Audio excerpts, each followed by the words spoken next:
Muy buenas noches, apreciados amigos. Estamos en una edición más de Palabra de Mujer a través de la plataforma de la Coordinadora Republicana, de sus redes sociales, de BHTV+, y de las cadenas a las que podamos llegar a través de esta transmisión. En esta oportunidad vamos a tocar un tema muy importante que se llama Mujeres y la lucha patriota en Iberoamérica. Para ello tenemos como invitada especial a María Herrera. Ella es doctora en Ciencias Jurídicas, es abogada en España y en Estados Unidos y es representante de Vox España en Miami. Muy buenas noches, apreciada María. Un gusto tenerte en este programa. Muchísimas gracias, el gusto es mío. Cuéntanos un poco acerca de las labores que como representante de Vox realizas en Miami para consolidar esta lucha patriota en Iberoamérica, teniendo como contexto este desafío, este reto de la lucha contra el comunismo en todos nuestros países. Bueno, Vox, para los que no lo conozcan, es un partido, como tú bien dices, patriota, un partido conservador, pero un partido además que está dando la batalla cultural y está volviendo a entrelazar digamos, vínculos con Iberoamérica para que los países hermanos que están en peligro ahora mismo viviendo el comunismo, o incluso que están a punto de caer en las garras de este socialismo del siglo XXI, pues tengan en Vox un aliado. España históricamente siempre ha sido un aliado de toda Hispanoamérica. España debería ser un rol para Iberoamérica y sin embargo ahora mismo estamos en un momento muy delicado porque tenemos un gobierno liderado por un socialista además que pacta con independentistas, que le tiende la mano a aquellas personas que cometieron atentados terroristas en España y además ha metido en su gabinete a ministros comunistas que halagan el sistema de consumo, por ejemplo, de Cuba. Imaginaros, una locura. O son socios estratégicos con Venezuela, la Venezuela de Maduro.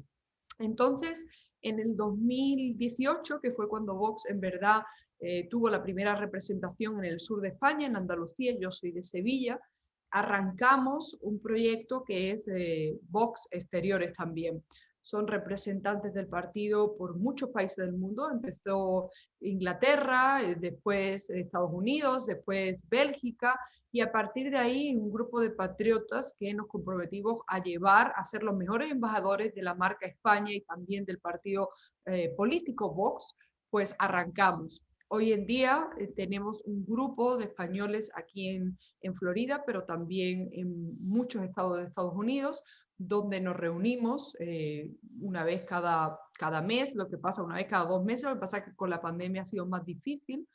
Recibimos a nuestro representante político, le abrimos vías de comunicación, acordamos entrevistas, damos entrevistas, apoyamos, digamos, el movimiento Vox, el movimiento patriótico.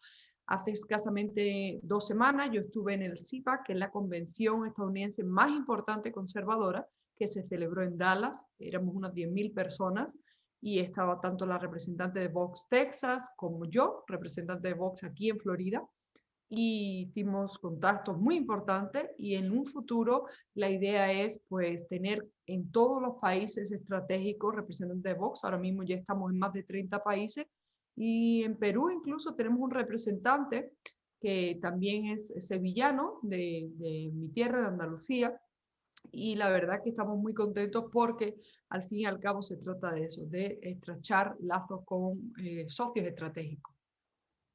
Excelente. Bueno, desde ya quiero comprometerte para que nos incluyan en este foro de Vox desde Perú, en el bloque de mujeres y en realidad de todos los patriotas que estamos realmente muy agradecidos con Vox porque son los únicos que realmente han sacado la cara por nosotros y en este aire enrarecido que se ha dado, ustedes y bueno, Mario Vargas Llosa han levantado la voz en defensa de la democracia del Perú y de verdad que nos sentimos más que agradecidos queremos unirnos a esta lucha de Vox, y desde Perú cuentan con nosotros, con todo el apoyo. Vamos a coordinar para que esto, poder coordinar con el representante de Vox acá en Perú, ¿no? Para que ya por interno me da sus datos, pero además queremos decirte que estamos, las mujeres, ya hablando un poco más, ya que el programa se trata justamente de palabra de mujer, tenemos una voz importante que alzar, ¿no? Creo que en el desarrollo político, en esta etapa, las mujeres sí hemos levantado la voz, pero lo han hecho más que todo un sector que tiene una corriente comunista, liberal progresista, feminista y toloísta. Entonces, creo que ahora corresponde que las mujeres, en nuestro caso, pro vida, pro familia, conservadoras, orgullosamente patriotas, levantemos también nuestra voz y la escuchen muy en alto, porque si antes no hemos dicho muchas cosas, ahora pues, como dice el león que estaba dormido se ha despertado, y cuando hablamos de mujeres hablamos de mamás leonas, porque hablamos no solo de nosotros, sino también de nuestros hijos, las generaciones que vienen detrás, que queremos que crezcan en libertad, que creemos que van a construir una Latinoamérica, una Iberoamérica diferente, con sueños, con proyecciones, y que no queremos que nadie nos arrebate esos ideales de democracia por los que tantos nuestras generaciones anteriores han luchado. Estoy completamente de acuerdo. La verdad que han utilizado el rol de la mujer y a las mujeres para enarbolar esta bandera que a muchísimas mujeres no nos representa. No nos representa simplemente porque nosotros queremos ser libres, porque no tenemos rencor, porque no tenemos odio y porque no queremos seguir mirando al pasado, lo que pasó hace 50 años, 100 años. Lo único que queremos es un futuro más libre, más acogedor y más inclusivo, sí se puede decir, pero justamente el tema de el lenguaje inclusivo, el tema del feminismo radical, muchísimas banderas que quieren que nosotros enarbolemos y que no estamos dispuestas porque al final la lucha desde hace muchos años ha sido por la igualdad, no ha sido por la supremacía. Entonces la idea no es ser superior al hombre, ni tampoco que nos coloquen en puestos simplemente por tener un género determinado, sino por nuestra valía, por nuestra integridad, por nuestra preparación. Y eso es lo justo. Todo lo que sea lo contrario, definitivamente sería ir en contra de la igualdad real del hombre y de la familia. Así lo veo yo. Sí, justamente este tema de la paridad de género que tan abiertamente ha sido promovida por estos grupos de izquierda, realmente no nos representa. Hemos estado diciendo abiertamente que solo la meritocracia puede realmente equiparar la verdadera igualdad, porque la igualdad ya está reconocida en la Constitución política del Perú, ¿no? Todos somos iguales ante la ley, y entonces, más bien este tema de paridad de género lo que hace es discriminar y dar beneficios adicionales, y pone a la mujer en una perspectiva de ventajas que no debería tener si se trata de acceder a puestos de trabajo o a puestos de poder público, porque justamente es eso, la igualdad y la ley es para todos, ¿no? Y esto no tiene que ver con el sexo. Nosotros diferenciamos bien el tema del sexo con la palabra género, justamente porque el género fue usado, ¿no? Como gender en el idioma inglés, pero aquí, o sea, el sexo lo tenemos que está bien claro, que está definido entre hombre y mujer, ¿no? O sea, no hay más, ¿no? Lamentablemente, a partir de la convención que en un momento se hizo en Beijing, si más no me equivoco, se comenzó a usar de una manera incorrecta y darle otras implicancias que en su momento no se tuvo, porque todo el tiempo vendían el cuento de que género era para hombre y mujer, y luego ahora vemos una ley acá en Perú que se llama la ley de igualdad de género, en donde es un decreto supremo 008-2019 que salió del Ministerio de la Mujer, en donde hablaban pues justamente de que el género, ¿no?, implicaba la construcción social, que no tenía que ver con el sexo de origen, sino con la autopercepción que la persona podía tener en el desarrollo de su evolución. Y entonces ahí vino todo un tema, pero lo más grave es, y aquí en el tema de mujer es importante incidir, la cuestión de que cuando hablan en la terminología y glosario de términos ponen mujeres en su diversidad. O sea, ya no somos mujeres, somos variedad de mujeres, ¿no? Y entre ellas ponen mujeres trans, intersex, lesbianas y toda la derivación afroamericana, afroperuanas y una serie de cosas. Entonces, aquí ya están queriendo también promover el conflicto y la división entre el grupo de mujeres, pero más aún quieren que se considere a los hombres que se autoperciben como mujeres en la categoría de mujeres con todos los beneficios obvios que eso trae consigo, con la paridad de género y otras, eh, eh, digamos, movidas legislativas que hacen para promover toda esta agenda. Entonces, ¿por qué es importante que hablemos de esto? Porque tenemos que saber a qué nos enfrentamos las mujeres patriotas, pro vida, pro familia, ¿no? Esto que queremos que, en primer lugar, sea respetada la Constitución y, en segundo, pues, que nuestros principios, valores y todo aquello por lo que hemos luchado y han luchado también nuestras generaciones anteriores, nuestros antepasados, pueda permanecer y no ser destruido con un proyecto de ingeniería social abiertamente nocivo para nuestras sociedades. Quisiera que nos des un poco el alcance que se ha venido trabajando a nivel de Estados Unidos y también con los países en Iberoamérica.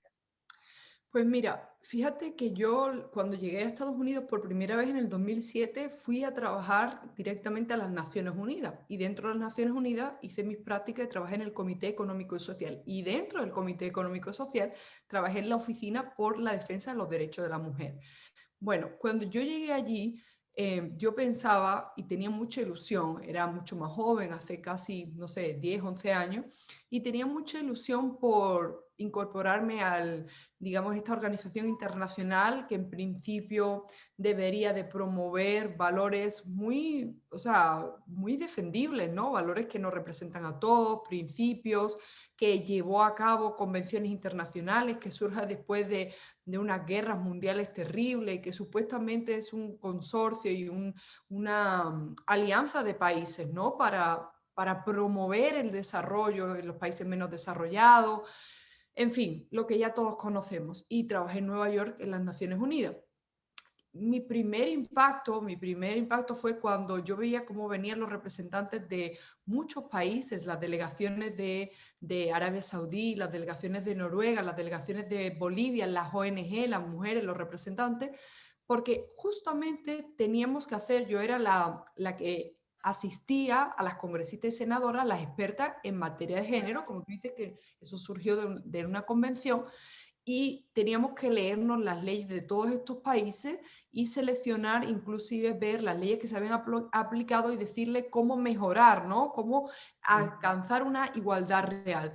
Pero Ujú. la realidad era que para, por ejemplo, países como Arabia Saudí, pues básicamente le aplaudíamos el hecho de que un ministro viniese y se sentase en el Consejo General de las Naciones Unidas a decir que su sobrina, que Arabia Saudí era un país ya muy progresista, porque imagínate que su sobrina había ido al Reino Unido sin un acompañante, sin un hombre, había ido a estudiar sola y que eso reflejaba ya la paridad real en Estados Unidos. Todo el mundo aplaudía, todo el mundo se enorgullecía. Entonces, imagínate. Pero luego, cuando llegaba el caso de estudiar el caso de Bolivia, pues entonces todos se horrorizaban con supuesto, ¿me entiende?, leyes que obstaculizaban el progreso real de la mujer, que por supuesto iban, ¿en qué camino iban? Pues siempre en que no se permitía el aborto, que las mujeres eran víctimas, pero entonces yo preguntaba, pero a mí me parece que las mujeres en Bolivia disfrutan de muchísimas más libertades que las mujeres en Arabia Saudí. ¿Por qué aplaudimos a Arabia Saudí y por qué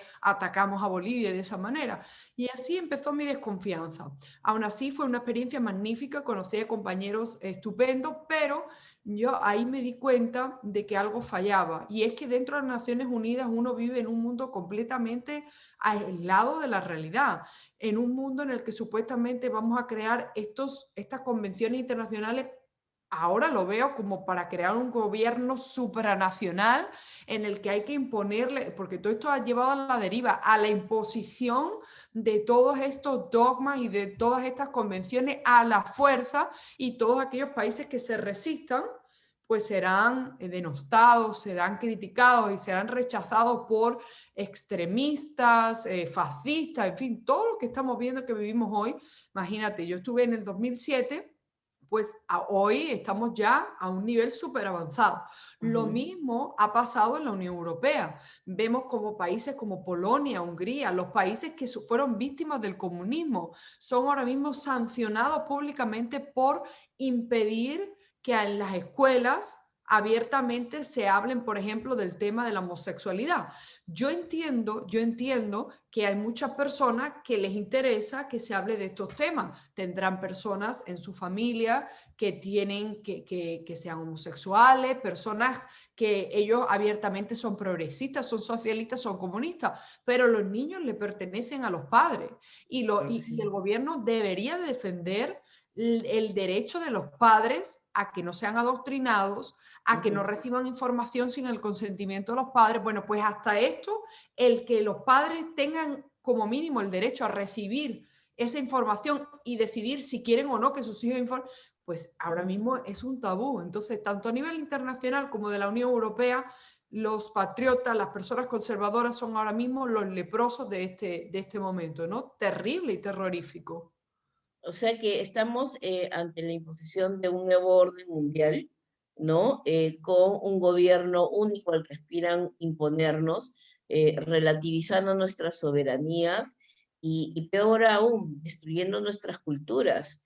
Claro. Si vemos, a mí me ha sorprendido lo que es la islamización de Europa, abiertamente promovida y desde aquí, desde la parte sudamericana, vemos cómo esta migración masiva que ha habido de los venezolanos ha enarbolado justamente lo mismo, ¿no? Pero obviamente a través de nuestra cultura latina. Entonces, esto de las migraciones masivas es parte de este plan, ¿no?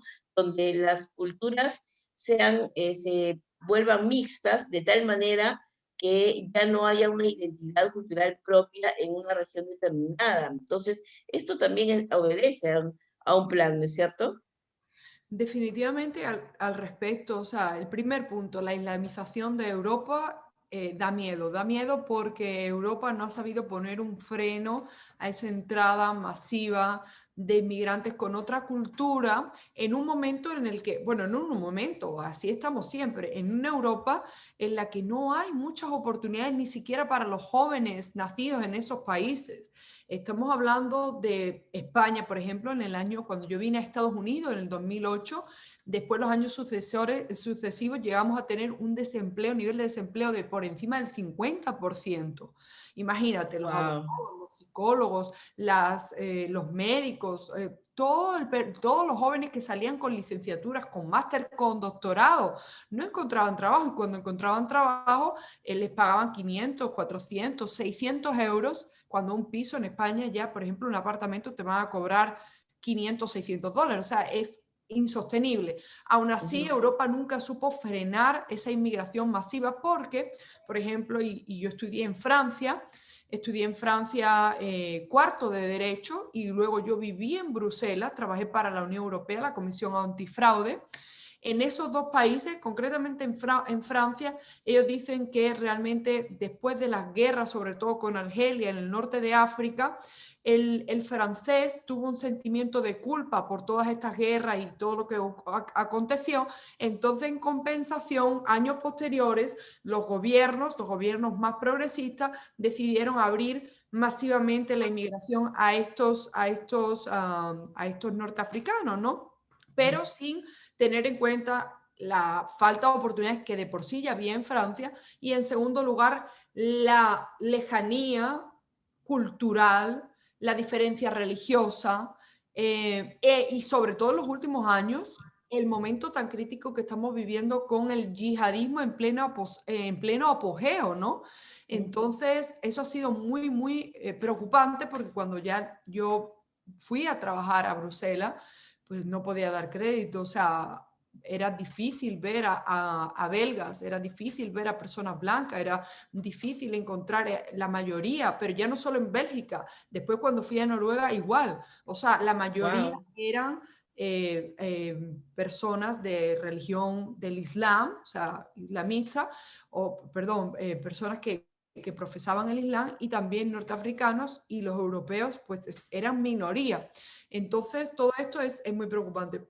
Al segundo, con respecto al segundo punto, la inmigración masiva desordenada, lo estamos viendo en Estados Unidos. Yo soy abogada de inmigración, yo estudié en Tucson, Arizona, y, y la verdad es que se hace un uso partidista de los inmigrantes.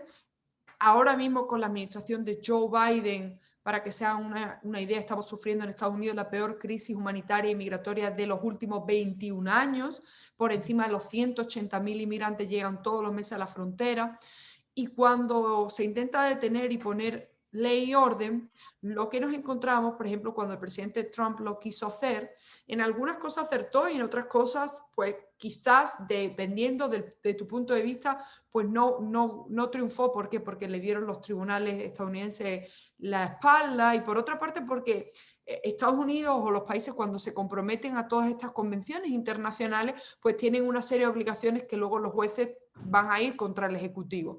Pero en materia de inmigración está claro que se utiliza con fines desestabilizadores en muchas ocasiones. Por ejemplo, Cuba, Venezuela mandan a personas para, o sea, ante la falta de libertad, hacen que las personas no tengan ninguna oportunidad, tienen que salir de sus países y lo utilizan también con fines de cambiar el voto y cambiar la demografía de un país, por lo cual es que existe tanta resistencia a la inmigración, porque yo soy inmigrante, hay millones de personas inmigrantes y no hay nada malo con inmigrar, siempre que fuese de una forma legal, ordenada, y también puede ser una inmigración humanitaria, pero tiene que ser controlada, porque si no vas a abrir la puerta para que se formen guetos, como en Francia, minorías que tienen más poder que la mayoría y por lo tanto son combatidas. El caso de Perú, ¿por qué la gente resiste? Pues lo mismo que pasó,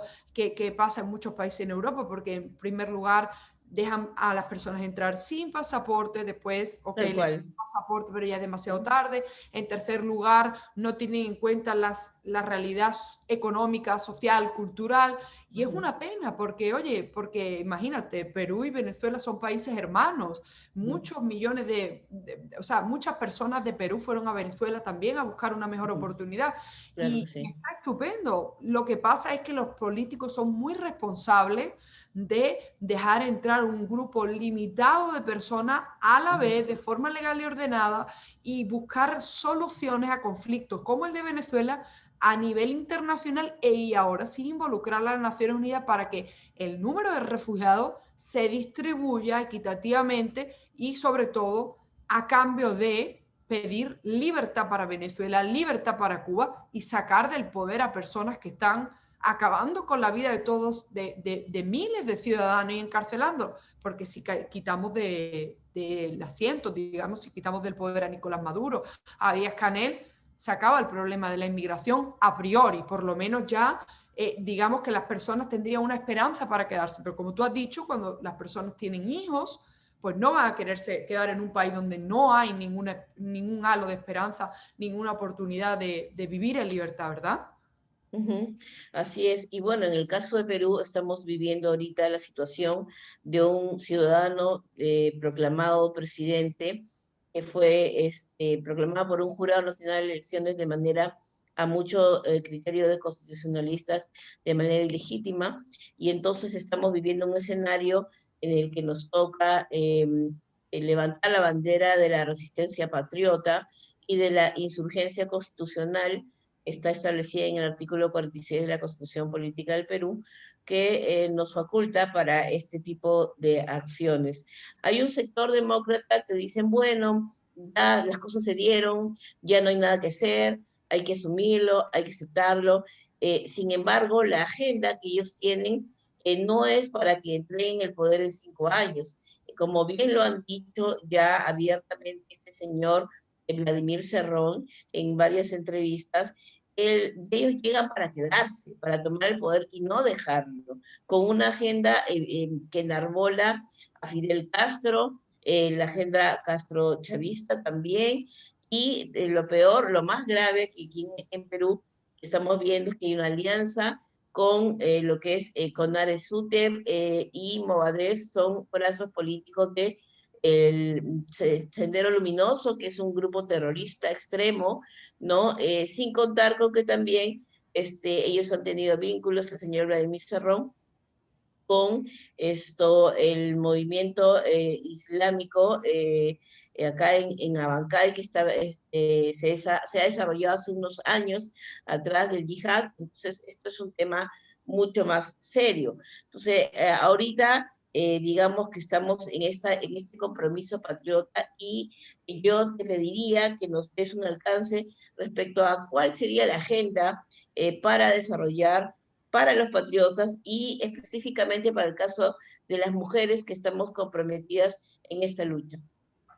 Yo creo que lo primero que habría que hacer, es lo que se está haciendo aquí en Estados Unidos también por organizaciones conservadoras, es educar a las personas en derecho electoral, derecho constitucional, para que conozcan sus derechos. ¿Ok? Conozcan sus derechos, entiendan por qué pasan este tipo de cosas y para la próxima, si hay una próxima, ojalá que la haya, las personas estén más preparadas, porque no sé si el caso de Perú, pero aquí en Estados Unidos nos pasó lo mismo. O sea, a toro pasado todo el mundo estaba como, ay, qué pena que, oye, que no nos dimos cuenta que habían cambiado las leyes, las leyes electorales a nivel local, a nivel estatal, qué pena que Donald Trump perdió el poder, qué pena, pero todo esto se dio frente o sea, a la ciudadanía de Estados Unidos, pero la ciudadanía de Estados Unidos está en otra cosa. Yo creo que ese es un tema.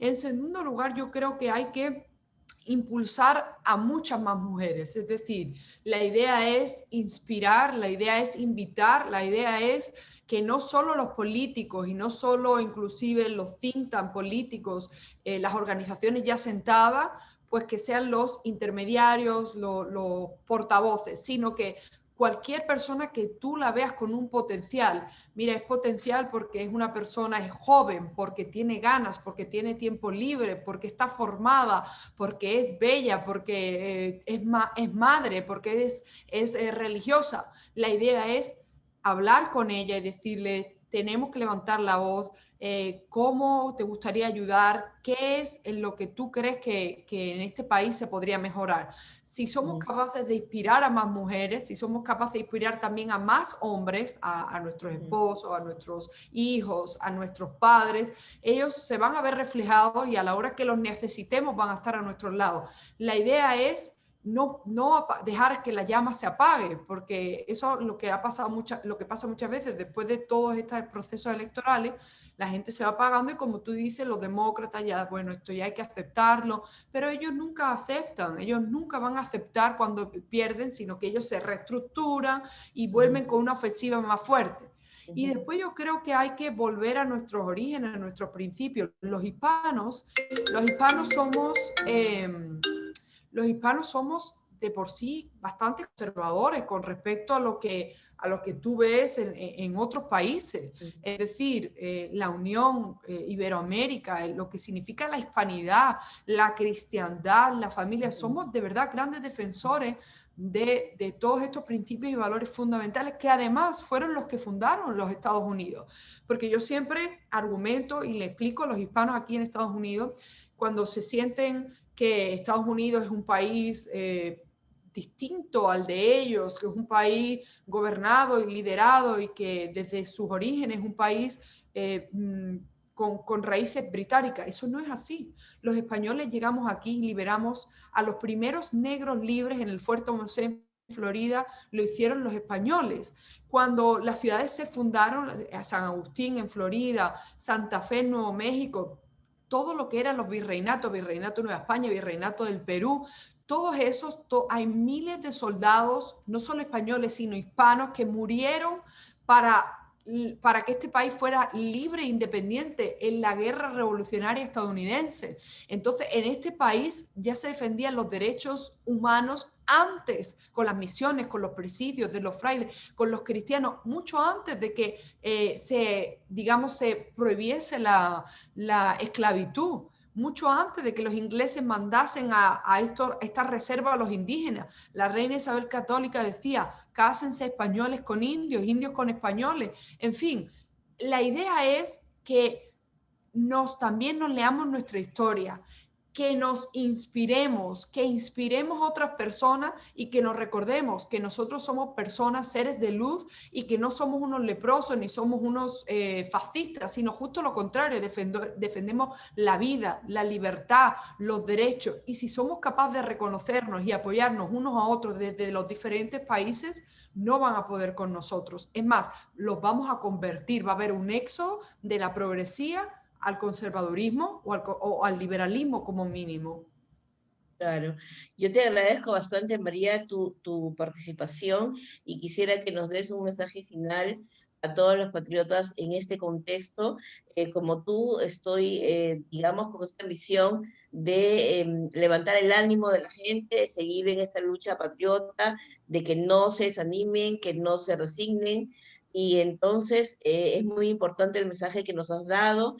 Yo creo que a partir de ahora nos encantaría poder articular este esfuerzo en conjunto y también quisiera que nos des un mensaje final, no solo a las mujeres, sino también a todos los patriotas aquí en Perú para seguir en esta lucha. Bueno, el mensaje en primer lugar es que los españoles y los peruanos son hermanos, hermanos históricos, hermanos culturales, hermanos de sangre, tenemos el mismo idioma y tenemos muchas cosas en común. Entonces, los españoles, el pueblo español, los políticos pueden hacer lo que quieran, pero esos vínculos, esos lazos son inquebrantables.